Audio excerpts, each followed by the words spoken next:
नहीं है, महंगाई सिलेंडर आधे कर दिए, बनाई हुई है भारतीय जनता पार्टी का ये सारा प्रपंच रचा हुआ। सरकार किसकी है? सरकार ये लोग सिर्फ झूठ बोलने के अलावा कुछ नहीं करते। एडमिनिस्ट्रेशन किसका है? सरकार किसकी है? दिल्ली में होर्डिंग के खिलाफ अगर कोई होर्डिंग कर रहा है, किसको एक्शन लेना है? केंद्र सरकार। आज तक दिल्ली में नहीं, महाराष्ट्र में आपकी सरकार जहाँ सबसे ज्यादा प्याज आता है, लेकिन महाराष्ट्र दिल्ली में मध्य प्रदेश में हो रही है, दिल्ली में अच्छा मध्य प्रदेश राजस्थान के चलते इसलिए दाम बढ़ रहे हैं। ये क्या ये जितने लोग 100 रुपए किलो प्याज खा रहे हैं, हमारी समस्या ये है, हम तीनों से ये पूछना चाहते हैं कि पोसिंगपुर गांव की 3 एंट्रियां हैं, तीनों में बाथरूम और कूड़ेदान बने हुए हैं। सीवरेज की ये है कि 40 साल से सीवरेज है, सीवरेज के तीसरे दिन भरा रहता का सवाल है। थोड़ा मैं पीछे भी जाता हूँ, पीछे भी सवाल आ रहा हूँ आपके पास। जी ये छोड़ दीजिए, ये मेरा काम है। जी सर, मैं ये बोलना चाहूंगा कि दिल्ली सरकार को हटा देना चाहिए। उसके 15 साल के कुशासन से हम बहुत परेशान हैं। उसने महंगाई को बढ़ाया। वो सोचती है कि ये वोटर्स हैं, बेवकूफ हैं, कट्टरपंथी हैं। ऐसा नहीं है। दिल्ली सरकार को बहुत मौका दिया।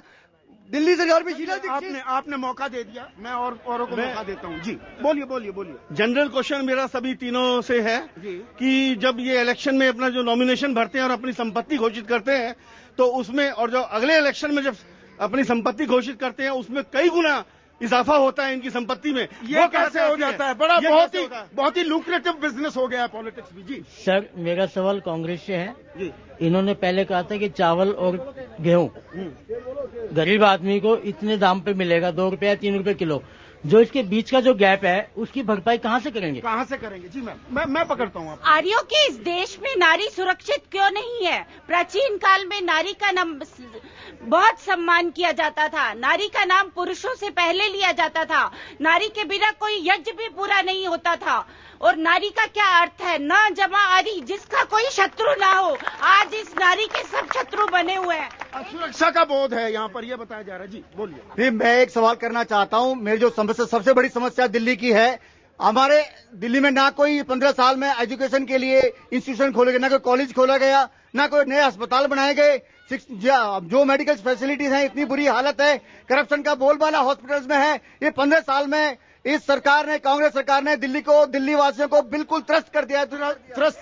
जी यहाँ पर आप पूछना चाहेंगे कुछ सवाल? हाँ जी बोलिए। भारतीय जनता पार्टी ने जो विकास कार्य किए थे, नहीं, आप समस्या बताइए। ऐसे में जो भी सरकार आएगी, सबसे पहले उनसे मेरी एक प्रार्थना है कि महंगाई को कम करें। इससे हमारा चूल्हा चौका चलाना बिल्कुल बेकार हो गया। घर सारा बजट खराब हो गया। मैं समझ गया। एक बात गलत बोली गई है कि इलेक्ट्रॉनिक मीटर लगाने में समर्थन किया गया था। हम लोगों ने पूरा विरोध किया था। चाणक्य प्लेस में उतारे गए थे, मीटर लगा के उतारे। ये चाणक्य प्लेस की जो बात आई है यहाँ पर, पुरी साहब, मैं आपसे जानना चाहूंगा, चाहे चाणक्य प्लेस की बात हो, सीतापुरी की बात हो, महावीर एन्क्लेव की बात हो, जो अनऑथराइज्ड कॉलोनीज हैं, यहाँ पर बिजली की भारी समस्या है। बहुत ज्यादा फ्लक्चुएशंस होती हैं। क्या आप ये बात मानेंगे? संदीप भैया, मैं एक बात ये बड़ी जिम्मेदारी से कहना चाहता हूँ और टेलीविजन के मंच पर कह रहा हूँ कि हम सब ये मानते हैं कि बिजली के मीटर जो पिछले दिनों पर लगे थे वो बढ़े हुए थे, लेकिन वो बढ़े हुए मीटर लगाने का ठेका जो है वो आशीष सूद ने ले रखा था। इनकी कंपनी आशीष सूद की कंपनी जो है वो बिजली के मीटर लगाने का काम कर रही है। सीधा आरोप है। देखिए, आपने जो सवाल पूछा, सरकार किसकी है, सरकार किसकी है, ये जवाब इनको देना है। बिजली के हाँ मैं कहता हूँ ना, अरे सुनिए, सवाल ये है, बिजली के मीटर लगा कौन रहा था? BSES लगा रही थी, आशीष सूद लगा रहा था। बिजली के मीटर आपकी कंपनी थी या नहीं? मेरी कंपनी नहीं थी। चलिए, लेकिन मुझे ये बताइए, जो यहाँ पर औरतों का सुरक्षा का बोध भी साफ दिख रहा है, आपका एजेंडा क्या है उसमें? देखिए, हमने तो साफ कहा है कि हम सुरक्षा के लिए एक कमांडो फोर्स बनाएंगे। उसके लिए हमने अपने मैनिफेस्टो में भी डाला है। और जो अभी हॉस्पिटल्स और स्कूलों की बात हो रही थी, आज हमारा मैनिफेस्टो लॉन्च हो गया है, जिसमें हमने 500 स्कूल देने की बात की है कि हम लोग स्कूल बनाएंगे। जो 15,000 करोड़ का हर साल लूट लिया जाता है धन भ्रष्टाचार द्वारा, हम उसको बचाएंगे और जनता को करके दिखाएंगे। आप अभी आपने देख लिया कि दोनों सरकारें मिली हुई हैं, दोनों मिले हुए हैं, दोनों पार्टी मिलकर काम कर रही है। महिला सुरक्षा पर एक बात कहना चाहता हूँ कि जब से महिलाओं के प्रति शीला दीक्षित की सरकार है जो ये कहती है कि रात को महिलाओं को घर से नहीं निकलना चाहिए। हमारी बेटी सेफ नहीं है।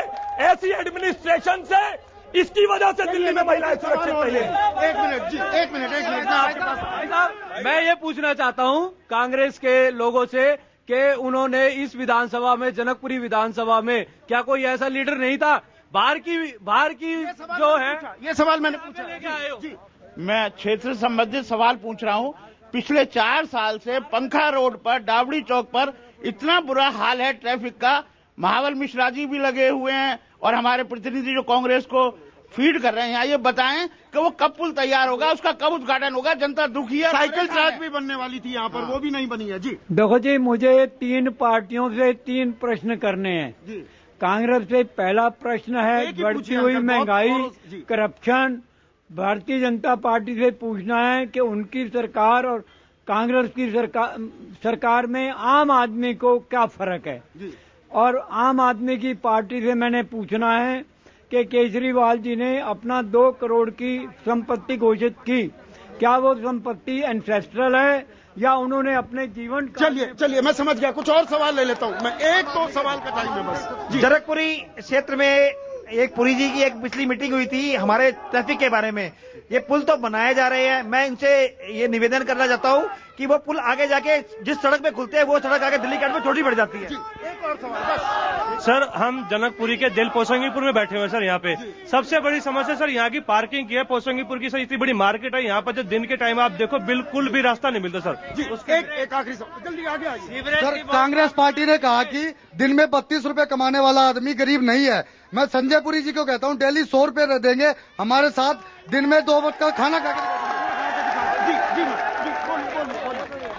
देखो जी, मेरा नाम दमनती है और मैं जब संजय गांधी जहाज से गिरा था, छोटा वाला बेटा उनका, तब की मैं दिल्ली में आई हूँ और मेरी पेंशन नहीं है।